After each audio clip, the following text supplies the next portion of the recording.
puts on some amazing events all around the world, and graciously offered to spend some time thinking and putting together some questions for Steve from the North Group, who is another excellent source of information and does a lot of work in,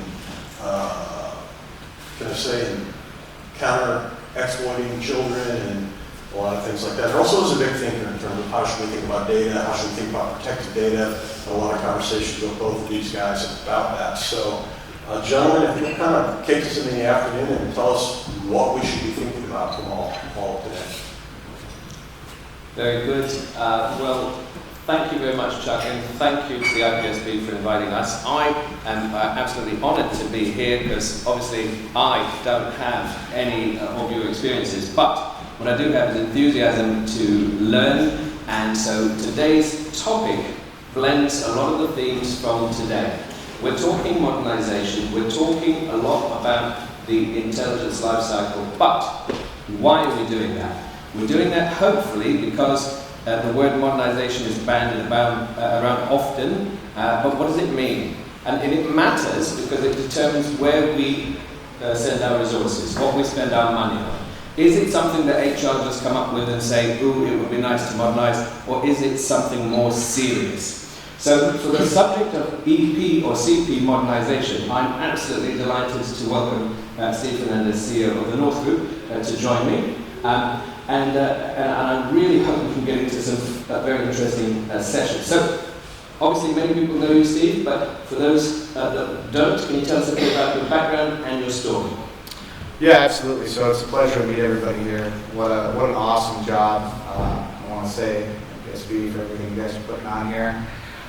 So I come from a brief military background, 5 years, did the global war on terrorism, served 1 year in Iraq with 2nd Infantry Division, on a high-value target interdiction team, 2007 to 2008. Unbeknownst to me, that would be a learning experience. I mean, I was just trying to have a good time on board, but years after, took a lot away from that. That has driven us to where we are today as an organization, our culture, our community, and everything that we do. After the military, I got into the executive protection side. Did some K&R consulting, and then really became a thought leader. Spent a lot of time on what does intelligence mean if we say intelligence driving operations, and that's really become who we are as an organization. And we'll get into a little bit of that. Fantastic, and actually I love the way you put that, who we are as an organization, so intelligence-led. So when we were both thinking about this topic, we thought, actually, is there a paradigm in the world of modernization where we're actually talking about proactivity and reactivity? And especially if you think about some of the geopolitical incidents over the last 5 years, is that a fair assessment when we're sort of framing this debate of modernization today? I don't, it's hard to say, right? Because everybody operates differently in their own ecosystems. But what I can say is, for us as an organization and the clients that we're serving, when we assess a client's risk, we don't try to change their culture. Cultures, I don't know if culture is a big thing in Europe. Do you guys use that term a lot here? Because in America, if you don't use it, you don't get the client. It's a selling point now. Cultural appreciation. So you have to understand that first and foremost.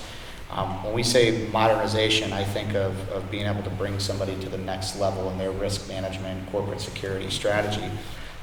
But again, go back to culture, because if their culture doesn't allow that change, then it's not going to happen. So our biggest effort has been to understand organizational culture and then be able to implement kind of that modernization of the security industry across the globe. Perfect, because as you say, culture, it spreads across disciplines, people can latch onto it. But I want to press you on this proactivity and reactivity. Is that what you're talking about when you're talking about understanding their culture before you can advise them? So I come from a world of being a gunfighter, essentially, right? As an infantryman, as a soldier, right? So everything in my analogies in life is gunfighting rules, right? Whether it's Boyd's, loop, observe, orient, decide, act, whether it's, reactivity is a box, don't live in the box, right? Everything in my world relates to kind of my upbringing in the military and then law enforcement experience after that. So for me, I think, proactivity versus reactivity, right? There's places where both live effectively, sometimes among each other.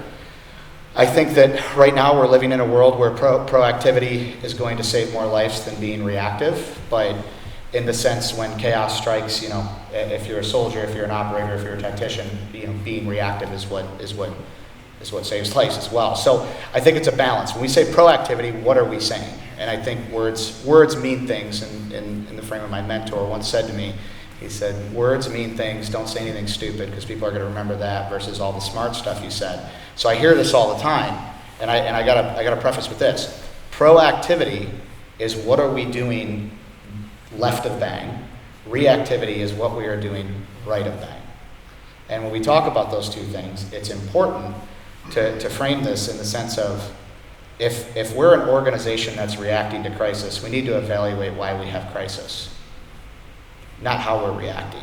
So again, there's a million ways to peel this onion back, but it's important to note that living proactively in a security or risk management space is not a bad thing. People may call you a paranoid organization. But now we start talking about capital expense. So this is where let me stress on this, right? So if you're an organization or you have a customer that's trying to justify a proactive security program, how are you justifying it? So the way that we look at it is there's 4 areas of liability: legal liability, financial liability, life safety liability, and insurance liability. That's why the customer buys or they don't buy. If I can't prove that spending money from a proactive security risk mitigation standpoint on one of those 4 areas, then I'm working myself out of a job. So at the end of the day, everything starts, intelligence drives operations, and then from there we move into assessment, right? And then our frame of reference, right? We kind of start to understand where are we focused based on those areas of liability. And then quantitative risk becomes the factor to each area of liability. We use Carver, I don't know if you guys use that here, but risk equals threats times vulnerabilities divided by countermeasures times impact. Those in my organization have heard this way too much because it's written on a lot of whiteboards around the office because I'm like a mad scientist. I'll just get an idea and start scribbling all over everything. And then from there, we look at it, and this is where proactivity really starts to monetize. 0.0134 multiplied by the cost if something goes wrong. And now I can put a cost factor to, is this a proactive solution worth, based on cost-benefit analysis, or is this a reactive solution that we're just going to wait and see what happens? I'm going to give you one example. Stephen Paddock, MGM grant, 2017. It cost MGM $2.8 billion. And there's some folks in here that are experts on this topic, right? But I will tell you that organization didn't have a security plan for that venue. They weren't even putting on the event. It was the fact that they owned the property, so the legal liability held with them.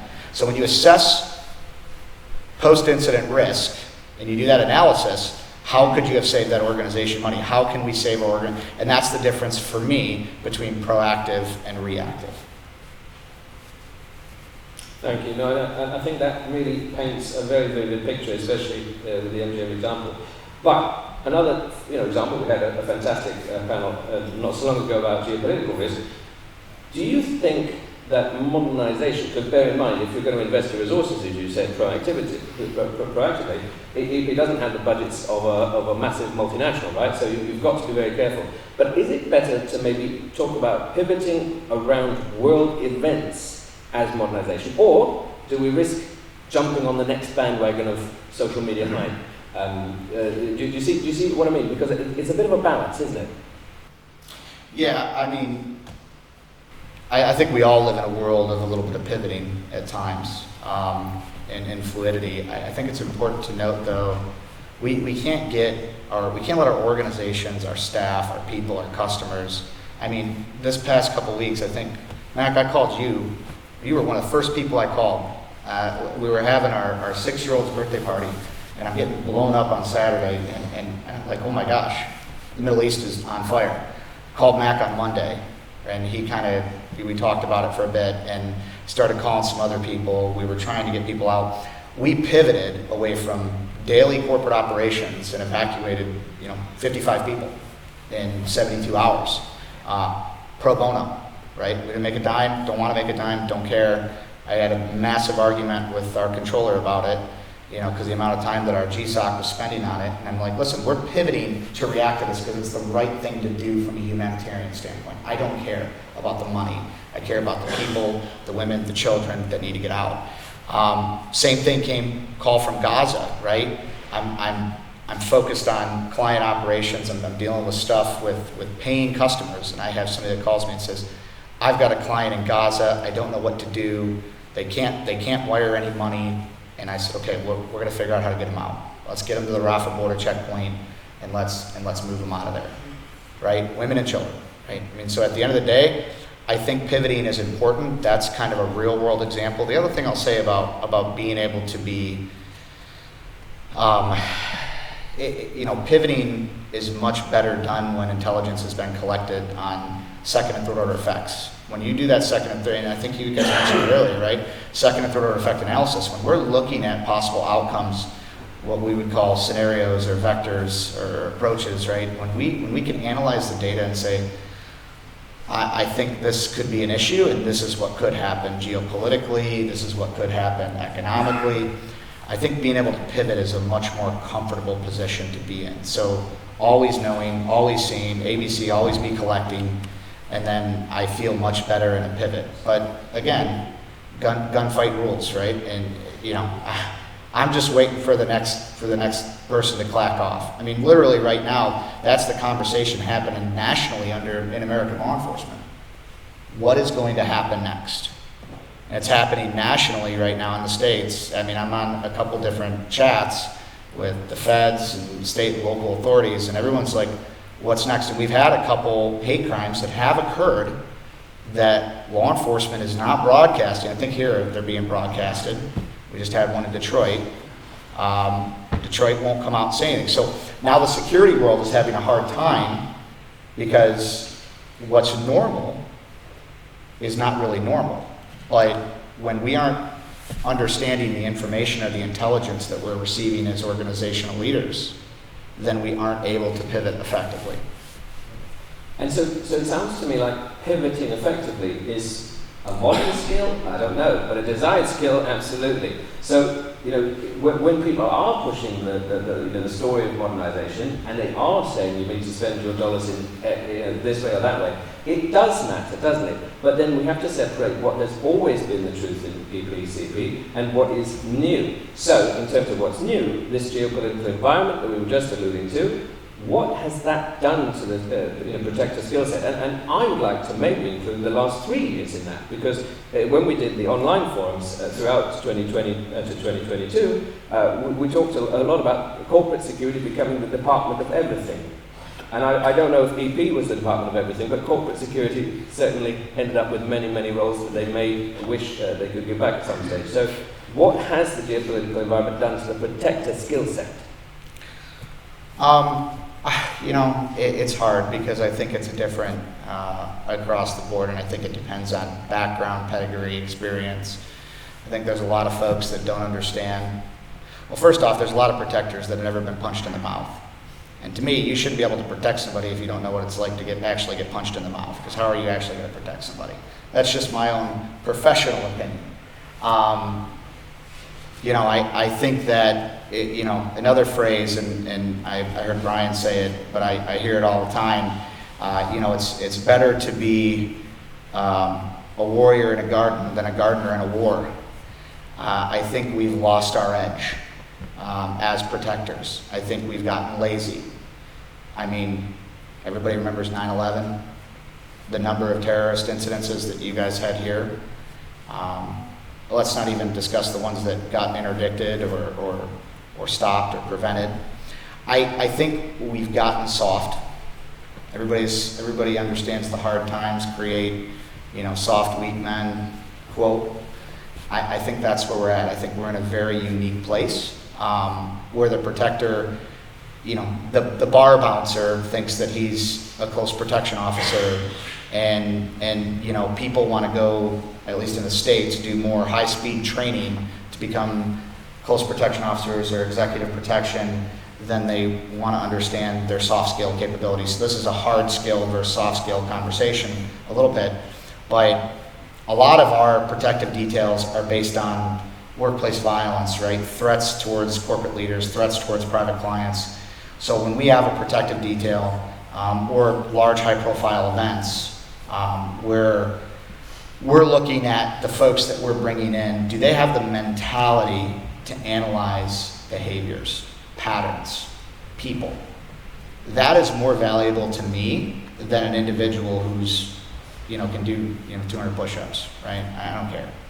I mean, I can go find the SAS, the special operations. I got more of those guys hanging out around us than I can shake a stick at. What I need is somebody that can critically think, operate, and then be able to direct. Because at the end of the day, as a close protection officer, you're not a bottom rung person in the event of a crisis.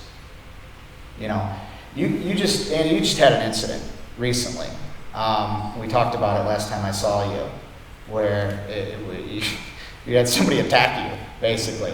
I don't know him well, but I know his boss very well, and I have a lot of respect for him. And I can tell you right now that when you operate with people that know what they're doing, you feel much safer in the operation, right? And I mean, you guys, if you haven't heard the story, please corner him and make him tell you it, because it's awesome, right? It's the exact reason why he's in this business, because he's able to respond effectively to a crisis. How many people have we all worked with that are not able to? Ask yourself that question, and why? There's a lot of reasons behind that. So certainly getting punched in the mouth would be a very important skill set. I can well imagine that. No, but I do believe it. But we're talking a lot about intelligence today. So being able to be resilient, being able to protect yourself, absolutely, as you said, I can very much see that. But what about the skill set with regards to intelligence? Were you describing before actually not intelligence because someone went through one of the services and came out with all this wonderful research skills, but more people skills and judging character and actually the skills that a bouncer might well pick up on their day-to-day roles? How do we differentiate that type of skill set? Where's your principal going? Right? I mean, if you want to look at this from the perspective of geopolitical environments and protector skill sets, where's your principal going? How many EP teams have called us in crisis and said, principal's going to Mexico, they got in trouble, second, third, maybe fourth generation, there's a yacht involved, we don't know where the yacht is, they went drinking, and now all of a sudden it's a K&R scenario, right? But it's really not, they're just having a good time. But there's a security guy from the States with them. Now, when you look at a scenario like that play out, how do you respond to that, right? I mean, and my question is, when you take a principal somewhere, do you know everything about that environment? Do you know where they're going, what their itinerary is? We've all done advanced work. I think a lot of us have that are close protection folks. I think when you start looking at what the problems may be and the differentiators between what the last 3 years have done, I think it's a matter of we get focused on what the world tells us to focus on, and I know I'm jumping ahead on this, but instead of process. And we're going to talk a little bit about process, but for me, I'm a super big process person. I nerd out on process all day long.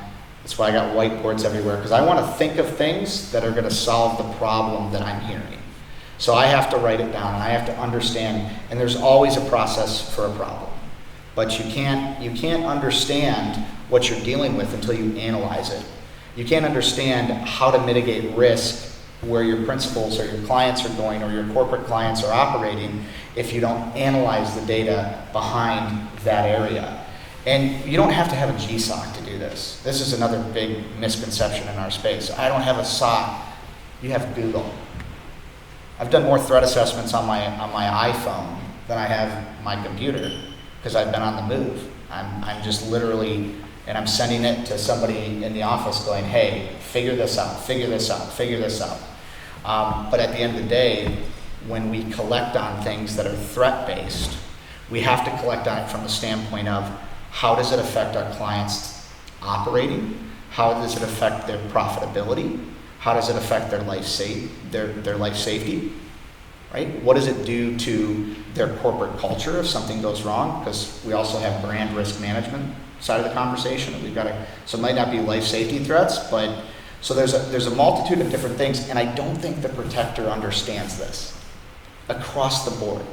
I don't think the protector that, prior service, and I'm dogging on my own people here, but I have a lot of guys. I had a guy just came to me, spent the last 15 years, 25 years in the military, last 15 years was at Delta Force, CAG. Cannot get a job. He's interviewed with 14 different executive protection companies. How do we change that? How do we give these guys the corporate background because they have the operational background to boot? They just need the corporate experience. And I don't think that's living and breathing in today's culture of protectors. I think everybody's just trying to figure out what to do next and the next client. Talking about tech, right? Talking about tech and modernization and process. You talked before, you're a big process person, right? You have whiteboards, you want to see the process done. And that helps you scale, okay? I can very much see that. But what about the promise of technology? The promise of the technology that said, I'll scale and automate everything for you. Many people have said, all right, everything, and that makes us modern. But how do you know what I want to automate unless you're actually inside my system? So have we've seen, especially applied to EP, lots of solutions wandering across from the world of cyber, trying to find a home, trying to find some revenue streams in corporate security and EP. Have some of them been developed as solutions in search of a problem before they've actually found your processes to work with? So, do you want me to touch on tech or process? I think both. Okay, so let me unpack both of these, right? Because process is going to come before tech, because I think technology kills process a lot of times because we're relying on it. So, big process guy. I got processes and acronyms for everything, right? CQB is CAS, right? Command, angle, speed, security. Right, I've got all kinds of things, right? If I go on patrol as a deputy sheriff in the States, right, can I ID? Do I got my ID? Can I move? Can I shoot? Can I communicate? Right? I say that, I touch everything, touch my gun belt, figure it all out, okay, I'm good. So there's a process for everything in my head. Now, when it starts to come down to things around intel, right? Inform, collect, exploit, right? Any of my counter intel people in here. Detect, deter, disrupt, anything like that. When you start to create these processes, what does that mean to people that don't understand? So, one, you have to create processes that drive the end result of your culture and your organization. In our organization, we have processes for everything. I have too many processes, is what I get told. But at the end of the day, when a crisis happens and I'm in London, they can just go to our standard operating procedures, go into processes and say, this is what we need to do, right? This is, and then they'll call me anyways. But, and when you start to look at it, right, there's one process though that I kind of mentioned it earlier, that has been our saving grace as an organization. And it is analyze our organizational purpose, our internal process, and I'm not talking about all the processes. Who are we, and how do we process that? And then does that equal profitability? Now, profitability isn't first, but if we're not ethical, moral, and committed to our values, then we're not aligned. So again, it all comes back to process, and security is all about process for me. Now, technology, on the other hand, to me it is AI. right? We'll use AI as an example. AI can change the game here. I was at a conference recently and all I did was talk crap about AI. And I was a little upset about it. And I went and challenged the people privately. It was like, explain to me why you think this is so bad. And they're like, well, and I'm like, well, you're a lawyer, right? So I understand where you're coming from with this. And it was a great presentation, but what bothered me was she didn't explain what it is. The words that AI is a data analysis tool that allows us to understand data much faster than humans can process it, that didn't get discussed. And for me, when you talk about technology and security for the protector, the smart protector uses technology to analyze risk, understand and collect threat matrices and different profiles on we all use OSAC, we all use the UK's, travel advisories. But going further than that, there's a million systems that can pick this data apart quicker. But do you have a process to analyze the data? And I'm not talking about the company that gives it to you in the pretty format. I'm talking about your internal process to make it relevant to your corporate operations, to your clients' operations, to your principals that you're individually protecting, to your law enforcement agencies. This is a big conversation in law enforcement in the States right now. Because, quite frankly, we're very concerned about another 9/11 style event right now. It's just the way it is. We're concerned about it. Especially based after what just happened in Israel. I think that technology cannot be relied upon to protect human life. It can, however, be relied upon to advise on the risks posed to human life. And I don't think, and I'm a core believer, that we cannot replace human capital with technology when it comes to security, defense, risk mitigation, but we can use it to advise, collect, and understand end states, second and third order effects much quicker. But Steve, doesn't that bring us back to the proactivity, reactivity question? Because when you're looking at tech, a lot of the promise is, great, and then the reality is you go to Egypt, you find out there are pyramids, and that was the newsflash. Many people make fun of that type of geo-threat intel. But actually what you need is for someone to think ahead of the word you put in and thought, what's associated with that? What could they need? So instead of floods, they want to know about sluice gates. That was an example that we've had at some of the forums in the past. If you're looking for floods, you won't see reference to it, but if you find the word sluice gate opening, you want to be proactive. So surely that's the modern tech we should be looking for. Well, I know there's very, very educated practitioners in this space, right? Chuck, Mac, Brian. We're going to collect based on what our risk assessment says we're going to collect on. We're not going to collect on things that are not relevant to the customer. Am I right or am I wrong? We're focused on collecting to the relevancy of the customer's risk profile. And when we go do that risk assessment, that's what we collect on. So meaning we don't have tunnel vision, right? We're looking at adversarial intent across the board. But if you're a good practitioner, a good company, you've done your advance, you've done your risk assessment, you understand what direction to go to analyze the data. I think that if I'm looking at floods and my customer is in Iowa, right, or Las Vegas, what relevance does that have? Do you know what I'm saying? So now I will say this. Israel posed a very good question on this topic because a lot of us weren't, I would say, mentally prepared for what was going to happen.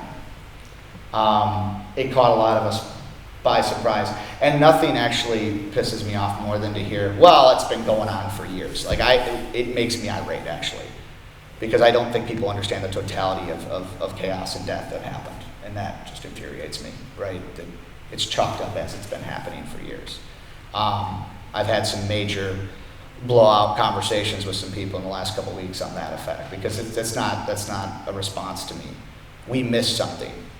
And we're going to talk a little bit about public-private partnerships, right? I think that we're living in a world today where it is better to be informed than assume that we know everything. And it is better to assume that we know nothing and seek information. Because the moment we sit here and say, we know it all, we figured it out, there will be another 9/11. There will be an attack on your principal. There will be an attack on the corporation that you protect, the family office that you protect. So you have to always be looking at the adversarial angle. And I believe tech and process together, if strategized in the right way, can mitigate a lot of risk. Well, that will certainly be good for all the solution providers, because I know we do like to bash tech sometimes and sort of say, oh, please stop calling me, please stop selling X, Y, and Z. How do you know what I want?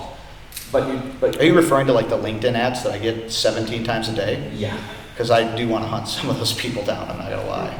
If only the Canadian managed service provider would actually realise where I live. But you alluded to public-private partnerships before, and actually we can blend that with the tech topic, we can blend it with the modernization topic. But one of the things that has never seemed to work is real reciprocity. And I'm not saying it can work, because there's a degree of, that's the law enforcement agency, can they tell you everything? But I wonder, what does a modern public-private partnership look like, given that there's always going to be that, I've given you information, you just said thank you. Right? How can we have real public-private partnerships when there is a real wall that must go up sometimes? So now state, local, I'm still local police, so I feel like I can just reach across the aisle with the state, county government, right? Easy, all day. But when it comes to the feds, they're very siloed in the states. They're very siloed, and there's a lot of ego going on with certain agencies. And quite frankly, there's some of us that we have better information than they do. We understand adversarial intentions better than they do, because law enforcement's job is to investigate a crime. Intelligence agencies are there to collect information and analyze it and report it. Now, yes, there's some operational stuff there, right? But I think for me, it's about creating relationships is probably the most valuable thing you can do when it comes to public-private partnerships. Even if they don't want to share, offer them nuggets of information. And that has been a very big benefit. We never know, and in the military we say every soldier is a sensor, in law enforcement we say every officer is a sensor on the street. Every security officer, every close protection officer, every intel analyst is a sensor right now, as we're talking. And we have to keep that ideology alive, because we never know where the next threat's going to come from. But if your analyst sees something abnormal on the dark web, relating to a mass gathering, right? And you're doing security for the event, or you're running their close protection for somebody that's going there, do we sit on that? Heck no. The moment you sit on something, to me, you're criminally complicit. Right? I'm actually lobbying in the States right now on public-private partnerships to where it is a criminal charge. I'm not going to get my way on this, but I'm going to sure as heck try. It is a criminal charge if you fail to report an act of potential violence. Now, listen to the words, an act of potential violence. So if you observe somebody says online, I'm going to go shoot my school up, I hate everybody there, and you're just like, Johnny's just angry. No. If they can prove that you had a conversation with Johnny about him shooting his school up, you need to be criminally charged. And that's just my own opinion. I'm not going to get my way with that, but I would like to. Brian's smiling at me about it, because I feel like if law enforcement, put my police hat on here, if we don't know, if your police don't know, they can't react. So when it comes to public-private partnerships, I think if we're securing the places we live, the people we love, the clients we service, then we as a community are to police our culture, our community, and we are to take care of each other. And that, to me, is what public-private partnerships stand for. And I like that, because I hadn't considered that EP would be the shining light. I think I framed the question as if, law enforcement and the agencies have all the information, you just give them and they take. but I hadn't really considered that this is a better news story. I don't say good news story, but better news story, that EP might be more modern than other functions. So I guess, does this all indicate that on the one hand we are looking for modernization, but what modernization really is intelligence, it is partnerships, but ultimately EP can do it because it's much more nimble than other more, let's say, cumbersome functions. Maybe that's a positive way to sort of bring all of this proactivity, reactivity, tech, geopolitical environment, all the way together. You know, I think that modernization for me, and we've had, 2 or 3 conversations about this now, right? I think it's a little bit evolved from our last conversation, because, you know, we talked a little bit about pivoting, we talked a little bit about tech, but the one thing we haven't talked about is the heart of communities to come together during a crisis. And I think that when people see the protector, when people see the warrior, and that's why I use the phrase, it's better to be a warrior in a garden than a gardener in a war, because communities live and thrive on people that want to make a difference. As protectors, it is our job to find ways to make a difference. As industry leaders, it is our job to find ways to make a difference. And you know, same conversation I have with cops all the time in the States. If you're not willing to run into a school and die saving kids, then leave police work tomorrow. If you're not willing to put yourself, your body in front of a child, then leave. Because there is nothing that will infuriate me more than reading about a Parkland, reading about these incidences that have happened in our country, where the people that are supposed to, my brethren, are supposed to run into that building and make a difference, and they don't. And and really that's what the community is relying. If you have the mind to protect innocent life, people are relying on us. Your customers are not the only ones, but your communities, at least in the States. Wow. Well, that is a great sentiment to kind of wrap it up, and I think, thank you very much. I think, the modernization question will always advance because there's a sort of a self-eating snake in a way. It's always going to be more possible, and we're always going to be grappling with more tech and more process and more different geopolitical environments. But I think this has really helped sum up a lot of the themes from today. We've had some very, very good sessions earlier on anything from tech to threat intel to psychological gaming and estimation of your adversary. I think finally, I'd just like to ask, what would your key takeaways that you've experienced here today be for our audience in relation to modernization and threat intelligence? I think it's really important that we communicate across the pond. I'll be reaching out to Phil more, right? I want to hear what he's hearing. I need to stay more in touch with Mac, right, and his team, because they're hearing things. We're launching an office in Poland, so I need to understand what's going on.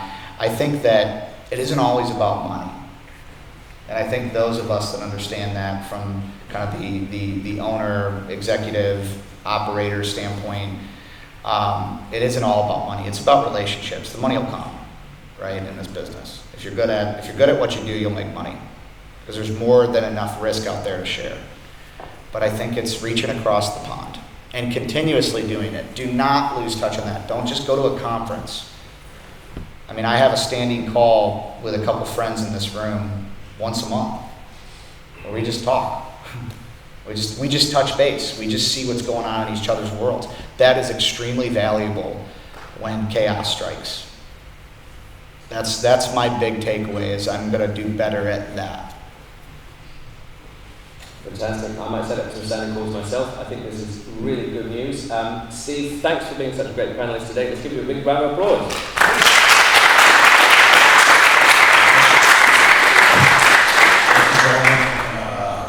Nice way to put a fine point on it, especially the punch to the face. I actually think that's good because if you're a fighter in any means, and I don't mean necessarily a soldier, maybe you're in Brazilian Jiu-Jitsu, or if you're older like me, the old style Jiu-Jitsu, and everything you get taught can be used in business resiliency, is you got to fight through the flinch. And I think that works for organizations too, and I think that's a nice way to say when you're talking to people here about what you learn, a lot of it is about how do we get through that organizational flinch and get to the other side. I'll make it short because I'm between you and a glass of wine or a pint, and I want to get there too because I want to talk to some of you and get some ideas. First, I want to say thank you. Thanks, Xlog again, Anna, for title sponsoring this. Make sure it happens. Thank you to all the sponsors. People in the States are waking up because my Slack is blowing up. Happy birthday. I hope you're at home enjoying yourself. I'm like, yeah, but I'm enjoying myself. This morning, you heard me mention Dan Heath and his work upstream, which is much behind the philosophy of what we did today, especially bringing this risk mitigation triumvirate of threat management, intelligence, and operations leadership. So upstream, how do we get there? How do we get to the point to where we're thinking and being those first, instead of first responders, first preventers? We get there with a strategy that marries the threat-informed, intelligence-driven, operations-led mantra. In Heath's book, he suggests a shift from solutions mindset to a systems mindset. And I think that's just what we heard from these two gentlemen. A guy named Edward Deming said, every system is perfectly designed to get the result it gets. So hopefully a takeaway we have from today is that systems should be thoughtfully built and are built to get and manage things upstream, understanding the intended, and critically thinking about the unintended, or as I just teased these guys, that punch in the face. So again, I appreciate all the sponsors. If it wasn't for you all, we couldn't have done this when we thought about it, I don't know, what was it, 6 months ago? I appreciate all those folks who raised their hand and said, sure, perma-crisis situation, I want nothing more than to try to put together a conversation, but they leaned in and did it because of their passion for the profession, the industry, and to protect people. And lastly, all of you, for the attention, everyone being involved, the conversations around the break times. You go to a lot of conferences and everybody's immediately outside dealing with the next problem. But here, everyone was listening, everyone was engaged, and I find it extremely motivating to get out and, like you said, continue the conversations elsewhere. So we look forward to doing this again. If you haven't had a moment, please snap the survey, tell us what we can do better, tell us where you want to have it next year, and help us make this thing better. But I'm between you, a glass of wine, and a pint, so please go down and enjoy the rest of the afternoon, and thank you so much for coming.